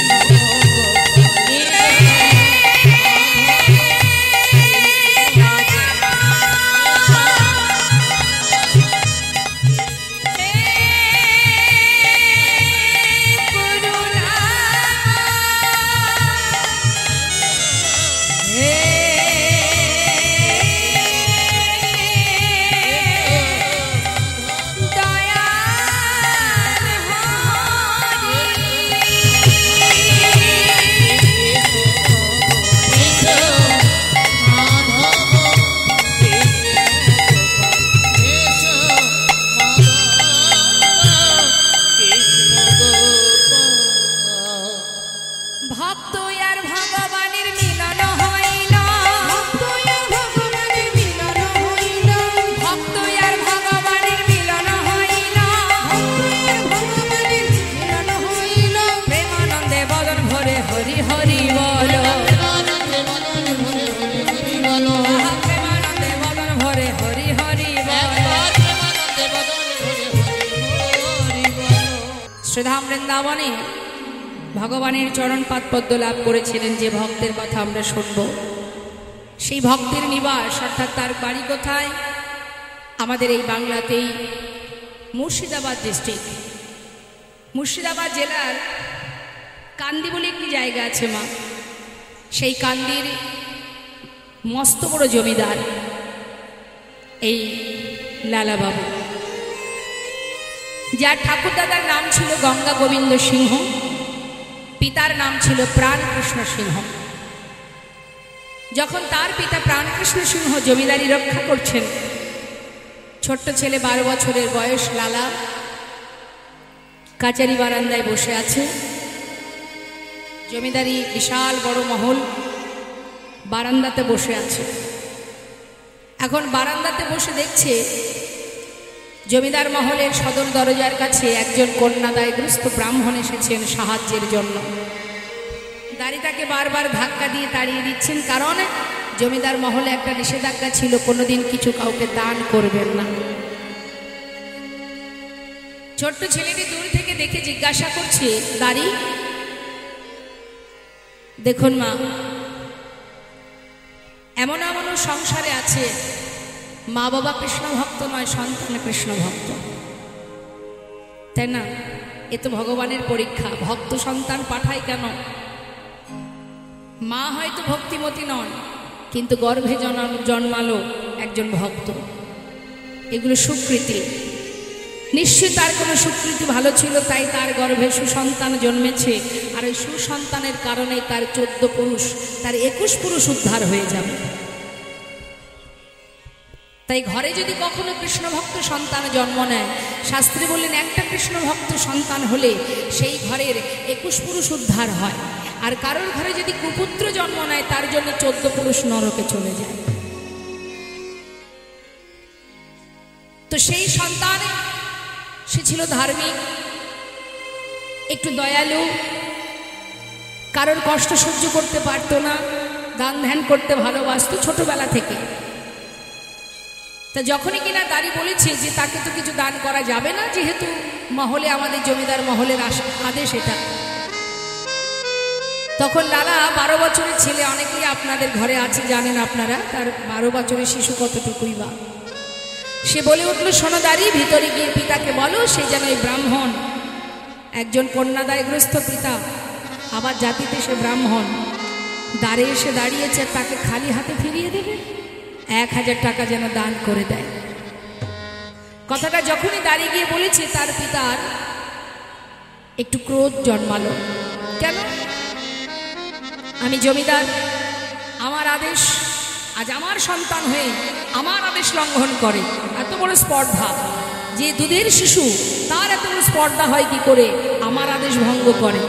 দাঁড়িকে বললেন, তুমি 1000 টাকা দিয়ে এসো, আর আমার সন্তানকে জানিয়ে দাও, যতদিন নিজে রোজগার করবার ক্ষমতা অর্জন না করবে, পিতৃ সম্পদের 1 কোণা দান করবার ইচ্ছা যেন প্রকাশ না করে। পিতা যদি অহংকারী হয়, তার সন্তান কি হবে? সেও জেদের বসে বলে ফেললেন, দাঁড়িয়ে আমার পিতাকে জানিয়ে দাও, যার এত ধন ঐশ্বর্য, এত বিষয় সম্পদের মালিক যিনি, মস্ত বড় জমিদার যিনি, তার দ্বারে এসেছেন একজন অসহায় পিতা, তাকে যদি শূন্য হাতে ফিরিয়ে দেয়, এই ধন সম্পদ নিয়ে তিনি করবেনটাকে? তাই এত বড় উচ্চ ধর্ম, যে সমাজকে রক্ষা করা, জীবকে রক্ষা করাই হলো জমিদারের কাজ। আর এমন একটা ভালো কর্মের মধ্যে থেকে তার মন মানসিকতা যদি এত ছোট হয়, আমিও তাকে জানিয়ে দাও, আমিও তার আর মুখ দর্শন করব না। এই বলে সর্বস্ব পরিত্যাগ করে 12 বছরের ছেলে লালা ওই মুর্শিদাবাদ ডিস্ট্রিক্ট ত্যাগ করে বর্ধমান ডিস্ট্রিক্টে এসে সেখানে একটা ফেরেস্তা দ্বারে 20 টাকা বেতনে কাজ করতে শুরু করে দিল। কিন্তু মা অভিমান করে, ছেলে আমার আর কখনো ফেরে না, কর্মে রত হলো সেই ছোট্ট ছেলেটি। আর এদিকে দেখতে দেখতে পিতার বয়স হচ্ছে, শয্যাশায়ী পিতা, কিন্তু মৃত্যুকালেও তার সন্তানকে দেখতে পাচ্ছে না, এটাই তার মনে দুঃখ। মৃত্যুর আগে কি নিজের পুত্রকে দেখতে পাবো না? প্রজাবর্গকে পাঠালো, যাও তোমরা গিয়ে আমার সন্তানকে নিয়ে এসো, একবার চোখের দেখা দেখতে চাই, ও ছাড়া যে আমার আর কেউ নেই, একটা ভুলের কারণে আমি সর্বহারা হয়েছি, বিষয় সম্পদের মোহে পড়ে নিজের সন্তানকে হারিয়ে ফেলেছি আমি, ওকে একবার নিয়ে এসো। ছেলের অভিমান, এই পিতার মুখ আমি আর কখনো দেখব না। শয্যায় শুয়ে আছে, দেখতে দেখতে প্রাণ পাখিটা উড়ে চলে গেল। যাবার আগে শুধু প্রভুর চরণে বলে গেলেন, হে দয়াময়, আমি জীবনে অনেক বড় ভুল করেছি, যেটা আমার নয় সেটা আমার করে দিন কাটিয়েছি, যার কারণে আজ মৃত্যু আগে নিজের সন্তানকে দেখতে পেলাম না। তুমি রক্ষা করো প্রভু, রক্ষা করো, আমার সন্তানের আমি ছাড়া আর কেউ নেই, একবার কৃপা করো। চলে গেল প্রাণ পাখি, অসার দেহ রইল পড়ে। এলাকাবাসী সবাই গিয়ে প্রাণ কৃষ্ণ সিংহের শেষকৃত্য সেরে ছুটে চলে গেল মা লালার কাছে, গিয়ে বললেন, বাবু, যার প্রতি আপনার এত ক্ষোভ ছিল, অভিমান ছিল, সে আপনাকে ছেড়ে এই জগৎ ছেড়ে চলে গেছে, এবারে আপনি ফিরে চলুন, না হলে জমিদারি কে রক্ষা করবে? সকলের অনুরোধ শুনে আবার ফিরে এলো লালা। ফিরে এসে সমস্ত হিসাব নিকাশ বুঝে নিয়ে শুরু করে দিল জমিদারি রক্ষা করা। উপযুক্ত বিবাহের বয়স হয়েছে মা, এলাকাবাসী সুকন্যা সন্ধান করে বিবাহ দিল লালা। পরিবারের মধ্যে একটি পুত্র সন্তান যার নাম নারায়ণ, আর একটা পালিতা কন্যা আছে যার নাম সুমতি। সুখেই জীবন কাটে, ধন ঐশ্বর্যে পরিপূর্ণ, আনন্দে আছে জীবন যাপন করছে। সন্তান বড় হচ্ছে। হঠাৎ একদিন তার দ্বারে এসে দাঁড়ালেন একজন ভিখারি। ভিক্ষাং দেহি।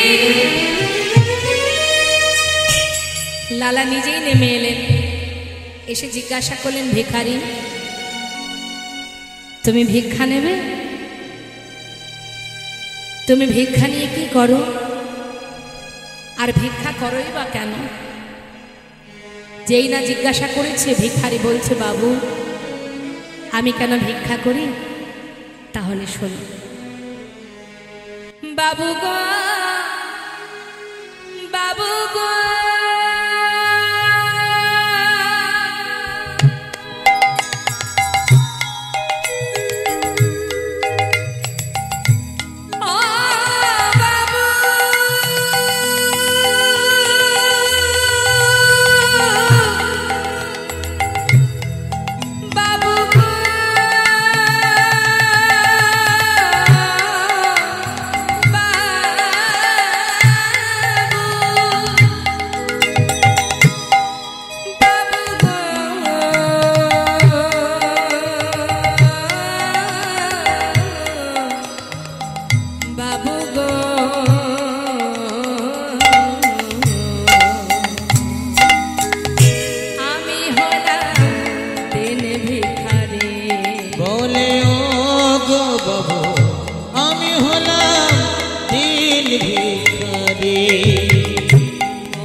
আমার ঘরে আছে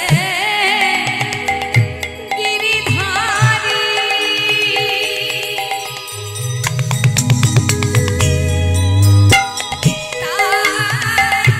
তারে তারে আমি ভিক্ষা করি। আমার ঘরে আছে ওই গিরিধারী,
সেবা দিয়ে তার দিন কাটে, সেই কারণে সে ভিক্ষা করে। এই কথা শুনেই সঙ্গে সঙ্গে হৃদয়, বিশাল বড় হৃদয় যার, সেই লালাবাবু, জমিদার লালাবাবু, তিনি বড় দয়ালু, অনেক দামি দামি রত্ন একটা পুটুলি করে ভিখারিকে দিলেন, ধরো এটাতে কি আছে বাবু, অনেক দামি দামি রত্ন, যাও নিয়ে যাও, আমার মতো তুমিও ধনী হয়ে যাবে। ভিখারি বললেন, বাবু তাহলে এবার আমি আসি। মাথায় করে নিয়ে যাচ্ছে মা, কিছুটা পথ গেছে, এদিকে দাঁড়ে দাঁড়িয়ে আছে কি জমিদার লালা, সে কিন্তু দাঁড়ে দাঁড়িয়ে দেখছে যতদূর ভিখারি যাচ্ছে, দেখছে এক দৃষ্টিতে। আর এদিকে সেই ভিখারি সেই পুটুলিটা নিয়ে বেশ কিছুটা পথ যাওয়ার পর দূরে একটা জঙ্গলের মধ্যে সেটাকে ছুঁড়ে ফেলে দিয়েছে। আর পিছন থেকে লালা দেখতে পেয়ে চিৎকার করে জিজ্ঞাসা করে উঠলেন, দাঁড়ি ভিখারি, তুমি এগুলো ফেলে দিলে কেন? আমি যে ভালোবেসে তোমাকে দিলাম, কেন ফেলে দিলে তুমি? ভিখারি বলছে, বাবু আপনার দেয়া মূল্যবান সম্পদ আমি তো সাথে করেই নিয়ে যাচ্ছিলাম, কিন্তু জানি না কে যেন হঠাৎ আমাকে ডেকে জিজ্ঞাসা করলো, ওরে কোথায় যাচ্ছে সেগুলো নিয়ে? তুই কি লালার মতো ধনী হতে চাস? ভিখারি, আমি তো তোকে কখনো বলিনি আমাকে রাজভোগ এনে দে। জীবের দাঁড়ে দাঁড়ে ভিক্ষা করে তুই যা দিস আমি তো তাতেই খুশি, এগুলো ফেলে দে। এই ধন ঐশ্বর্যের মধ্যে যদি একবার তোর মন চলে যায়, তোর ঘরে যে গিরিধারী আছে সে যে তোকে ছেড়ে চলে যাবে। বাবু আমাকে বারবার বলল, আয় ভিখারি আয় রে ফিরে, ভুলে যাস না মহাভরে। আয় ভিখারি আয় রে ফিরে, ভুলে যাস না মহাভরে। আয় ভিখারি, আয় ভিখারি, আয় রে ফিরে, ভুলে যাস না মহাভরে। তোর গোবিন্দ সেবার বেলা বয়ে যায়, তোর গোবিন্দ সেবার বেলা বয়ে যায়। বিদুরের খুঁজ যেমন তোর ভিক্ষার অন্ন তেমন, বিদুরের খুঁজ যেমন তোর ভিক্ষার অন্ন যেমন তোর ভিক্ষার অন্ন, সেবা দিতে ভুল করিস নে আমার, সেবা দিতে ভুল করিস নে আমার। আয় ভিখারি আয় রে ফিরে, আয় ভিখারি আয় রে ফিরে, আয় ভিখারি, আয় রে ফিরে, ভুলে যাস না মহাভরে। আয় ভিখারি আয় রে ফিরে, ভুলে যাস না মহাভরে। আয় ভিখারি আয় রে ফিরে, সেবা দিতে ভুল করিস নে আমায়। ফিরে আয়, এই মোহের মধ্যে ডুবে যাস না। বিদুরের খুদ যেমন তোর ভিক্ষার অন্ন তেমন। আমি তো রাজভোগ চাই না। কি গো মা, ভগবানকে রাজভোগ দিতে হয় কি? পাওয়া যাবে রাজভোগ দিলে? অর্থ তো সকলেরই আছে, রাজভোগ দিয়ে ভগবানকে বাঁধার চেষ্টা করে দেখুন তো বাঁধতে পারেন কিনা। কিন্তু কাঙালের ঘরেও ভগবান থাকে, তাই না? বিদুরের ঘরের শাকন্য যদি ভগবান সেবা করেন, দুর্যোধন তো বলেই ছিলেন, এসো সখা আমি তোমাকে রাজভোগ খাওয়াবো। হস্তিনাপুরে গোবিন্দ গিয়েছেন, তখন দুর্যোধন বলছে, এসো এসো তোমাকে আজ নিজে হাতে রাজভোগ খাও। তখন ভগবান বললেন, দেখো সখা, সেবা যদি আমাকে করতে হয় আমি বিদুরের ঘরে সেবা করব। একটি কলা সেবা দিতে গিয়ে বিদুরের স্ত্রী ভুল করে শ্বাস ফেলে দিয়ে খোসাটা গোবিন্দকে দিয়েছিলেন, সেটাই ভগবান সেবা করেছিলেন মা। তাই ভগবানকে ভালোবাসতে গেলে রাজভোগের প্রয়োজন হয় না। দেখবেন যারা সাধু সন্ন্যাসী হন, জীবের দ্বারে দ্বারে ভিক্ষা করেন না, এক এক বাড়িতে এক এক রকমের চাল দেয় তো। সবাইকে আর ভালো চাল দেয়, কেউ আবার রেশনের চালও দিয়ে দেয় ভিখারি। তা সেই রকম বিভিন্ন রকমের চাল একত্রিত করে সেটাকে রন্ধন করেই তো ভগবানের সেবা হয়। তাহলে ভগবান কোথায় থাকে? ভক্তি যেখানে ভগবান সেখানে। ভক্তি কোথায় থাকে? ভক্তের হৃদয়ে। আজ বলছে, ওরে ভিখারি তুই আয়, যেমন করে দাঁড়ে দাঁড়ে ভিক্ষা করে আমাকে সেবা দিস, আমি তো তাতেই খুশি। ফিরে আয়, ওই মোহের মধ্যে ডুবে যাস না। মোহের মধ্যে ডুবে গেলে অহংকার জন্মাবে, আর অহংকার যেখানে থাকে সেখানে তো ভগবান থাকে না। আমাদের যদি কিচ্ছু না থাকে তখন দেখবেন আমরা 24 ঘন্টার মধ্যে অন্তত পক্ষে 22 ঘন্টা ভগবানের স্মরণ করব। আর যখনই কিনা আমাদের একটু একটু করে 16 আনা পূর্ণ হতে শুরু হবে, তখন সেই চিন্তা করতে গিয়ে দিন অন্তে ভগবানকে দুটো নকুল দানা দেবো, সে সময় আমাদের হয় না। কি গো মা, হয় কি? সারাদিন নানান কাজে, ব্যবসা, চাকরি, এ কর্ম সে কর্ম, নানা দিকে সময় দিতে গিয়ে কখন দেব ভগবানের সেবা? হয় না। তাই যখন কিছুই থাকে না তখন তিনি থাকেন, তুমি ছাড়া আমার কেউ নেই। আর যখন সব কিছু আমরা পেয়ে যাই তখন তোমায় হারিয়ে ফেলি, ভুলে যাই। দিনান্তে সেবা দেওয়ার সময় হয় না, কখন সময় পাবো? অহংকারে হৃদয় ভরে যা। আমার 4টে বাড়ি আছে, 10টা গাড়ি আছে, আমার এই আছে ওই আছে, আমি করেছি তাই পেয়েছো, বলি না আমরা মা? অনেক সময় দেখবেন বাড়ির অনেক স্বামীরা বলে স্ত্রীকে বা পরিবারকে বলে, মা বাবাকে বলে, আমি করেছি তাই পেয়েছো, এই বাড়িটা আমি বানিয়েছি তাই তুমি পেয়েছো, নাহলে পেতে কোথায়? গর্ব করে বলে। কিন্তু জেনে রাখবেন, আমরা কিছুই করিনি। তুমি যেমন কর্ম করেছো তেমন ফল পেয়েছো, কিন্তু মালিক তো সে, তুমি মালিক নও। তুমি যতই করো না কেন, যেটাই করো না কেন, কিছুই তোমার নয়। সে কথা তো ভক্ত বলেইছে, এই জগতে যা কিছু সবই তো তোমার। তোমার ঘরে তোমার বাড়ি, তোমারই খাই তোমার পরি, তোমার ঘরে তোমার বাড়ি, তোমারই খাই তোমার পরি, তোমার দেশে ঘুরি ফিরি, তোমার দেশে ঘুরি ফিরি, তোমায় পাই না। বলতে কেন নয়ন ঝরে না, বলতে কেন নয়ন ঝরে না। মা তোমার টাকা তোমার কড়ি, সবই তোমার। টাকা, অর্থ, ধন, ঐশ্বর্য সবই তোমার, কিন্তু আমি বোকার মতো কি বলি, আমার আমার করে মরি, তোমার টাকা তোমার করি, আমার আমার করে মরি, তোমার তবে নারী চারি, তোমার তবে নারী চারি, তোমার তবে নারী চারি, তোমায়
খুঁজে পাই না তোমার মতো। ওই যে তুমি যে কত আপন, আমি খুঁজে পাই না তোমার মতো। অন্তিমকালে হে দয়াময়, অন্তিমকালে হে দয়াময়, অন্তিমকালে হে দয়াময়, অন্তিমকালে হে দয়াময়, ঠেলে ফেলো না।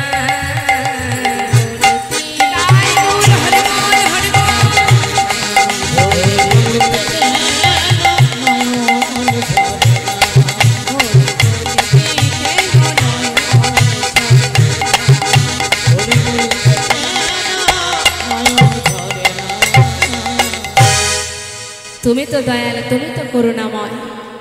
একটুখানি কষ্ট পেলে অমনি এসে ধরো কোলে। দেখবেন জীবনে যদি কোনো কষ্ট আসে মা, কেউ না কেউ এসে আপনার পাশে দাঁড়িয়ে আপনাকে সান্ত্বনা দেয়। তার মানে কি, এটি তারই কৃপা। মায়ের মতো মায়া ঢেলে করো সান্ত্বনা। তুমি ভালোবাসা দিয়ে আমাকে সান্ত্বনা দাও। তোমার মতো আপন জগতে কে আছে, কিন্তু তোমায় খুঁজে পেলাম না। তোমার ঘর, তোমার টাকা, তোমার বাড়ি, তোমার করি, শুধু আমার আমার করে মরিনি। তাই গৌর হরি বল, হরি বল। তাই আজ তুমি যে অবস্থাতে আছো, যেখানে আছো, যেভাবেই থাকো না কেন, যেমন ভাবে পারবে, ভগবান বললেন কেউ যদি আমাকে একটা ফুল দিয়ে ডাকে, আমি তার ডাকে সাড়া দেব। যদি ফুল না থাকে, জিজ্ঞাসা করছে ভক্ত দেবর্ষী নারদ, যদি ফুল না থাকে, বললেন তাহলে একটা তুলসী পত্র দিয়ে ডাকলেও সাড়া দেব। প্রভু যদি তুলসী পাতা না থাকে, তাহলে এক গণ্ডূষ গঙ্গা জল দিয়ে ডাকলেও সাড়া দেব। যদি জলও না থাকে, ভগবান বললেন কোনো দুঃখ নেই, আমি তো আমার প্রত্যেকটি সন্তানকে দুটি তো নয়ন দিয়েছি, তার মধ্যে একটাই দিয়েছি গঙ্গা, একটাই দিয়েছি যমুনা। আমার ভক্তরা, আমার সন্তানেরা, আমার জন্য কিছুই করতে হবে না, শুধু যদি একটিবার দুঃখটা নয়ন বাড়ি বরিশন করে কাঁদে, আমার জন্য কাঁদে, আমি যুগে যুগে সেই ভক্তের চরণে দাস হয়ে পড়ে থাকি। তাহলে আর কি প্রয়োজন মা? আর কিচ্ছু প্রয়োজন নেই। কৃত্যে যদ্ধায়ত বিষ্ণু ত্রেতায় যজ্জতে মক্ষ দাপরি পরিচর্যন কলো তদ্ধরি সংকীর্তন। কোনো সাধন নেই, ভজন নেই, যাগ যজ্ঞ নেই, পূজার্চনা নেই, কিচ্ছু নেই। হৃদয় দিয়ে ভালোবাসো, নিজের করে ভালোবাসো। আজ ভিখারি বলছে, বাবু আমি যেমন করে ভিক্ষা করে প্রভুকে সেবা দিয়ে যাই, আমি সেইভাবেই দেব। আপনার এই মূল্যবান সম্পদের আমার প্রয়োজন নেই, তাই আমি এবার আসি। বলছে, শোনো শোনো ভিখারি, তুমি চলে যেও না, তুমি আমার ঘরে থাকো। এখানে বসে তুমি কৃষ্ণ নাম করবে আর আমাকে কৃষ্ণ নাম শোনাবে। তুমি আমারই কাছে থাকো, তোমার সমস্ত খাওয়া পড়া দায় দায়িত্ব আমার। বললেন, বাবু আপনার মহলে যদি আমি থাকি আর ওই সুখ যদি আমি একটু একটু করে পেতে থাকি, একদিন আপনার মতো অবস্থা আমারও হয়ে যাবে। তাই বাবু আমাকে আর আটকাবেন না, আমাকে বিদায় দিন। চলে গেল। এইখান থেকেই কিন্তু লালার ভিতরে প্রশ্ন জাগতে শুরু হলো যে তবে কি এই বিষয় বিষণালে থাকলে, এই অর্থ ধন ঐশ্বর্যের মধ্যে থাকলে সত্যিই তো সময় চলে যাচ্ছে, তবে গোবিন্দের কৃপা কবে হবে? কি করে পাবো তার দর্শন? কি করে হবে তার কৃপা? আমি দিনের পর দিন জমিদারি রক্ষা করতে, প্রজাবর্গকে রক্ষা করতে গিয়ে, খাজনা আদায় করতে গিয়ে আমি তো শুধু অপরাধের বোঝা বাড়িয়ে যাচ্ছি, কিন্তু আমার মুক্তি হবে কেমন করে? চিন্তা করতে করতে ঘরে গেলেন। ঘরে গিয়ে একটু একটু করে দিন যায়। হঠাৎ একদিন খাজনা আদায়ের জন্য মা, জমিদার মহলে খাজনা দিতে হয় না, এলাকাবাসী যারা বাস করে সবাইকে খাজনা দিতে হয়। তা খাজনা আদায় করতে যাচ্ছেন লালা পালকি চেপে। সারাদিন ধরে খাজনা আদায় করে দিনের শেষে, মানে দিনের আলো শেষ, সন্ধ্যা আগত, ঠিক সেই সময়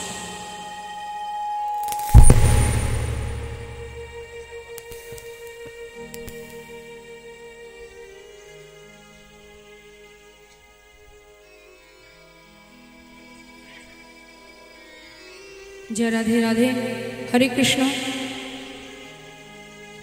তো দিনের আলো শেষ, সন্ধ্যা আগত, সেই সময় লালা ফিরছে পালকি চেপে, পালকিতে করে আসছে।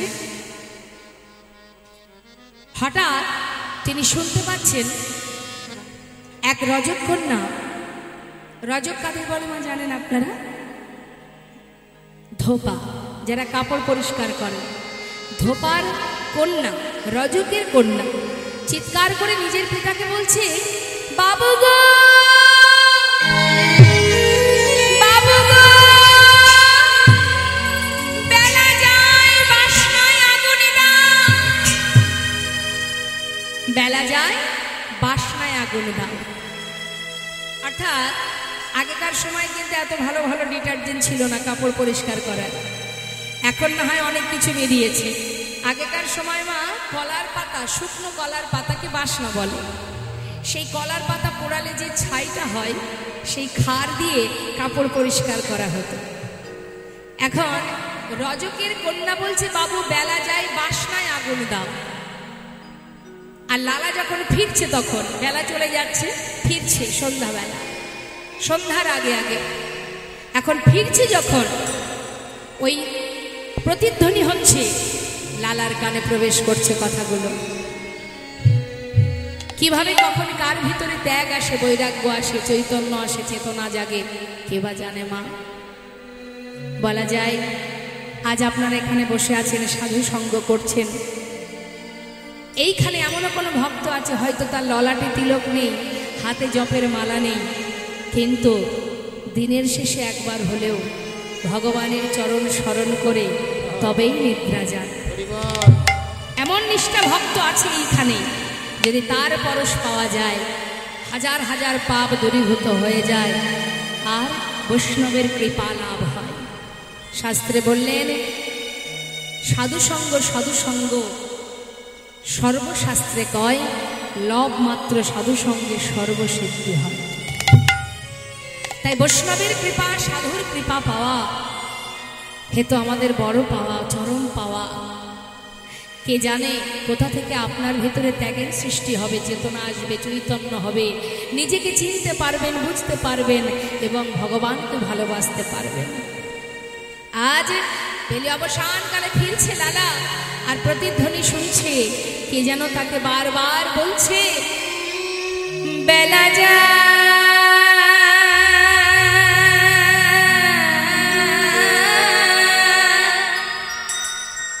আমরা লীলা শুনছি। অর্থাৎ এই কথাগুলো আমাদেরও বুঝতে হবে, আমাদেরও জীবন বেলা বয়ে যাচ্ছে। বেলা যায়, বেলা যায়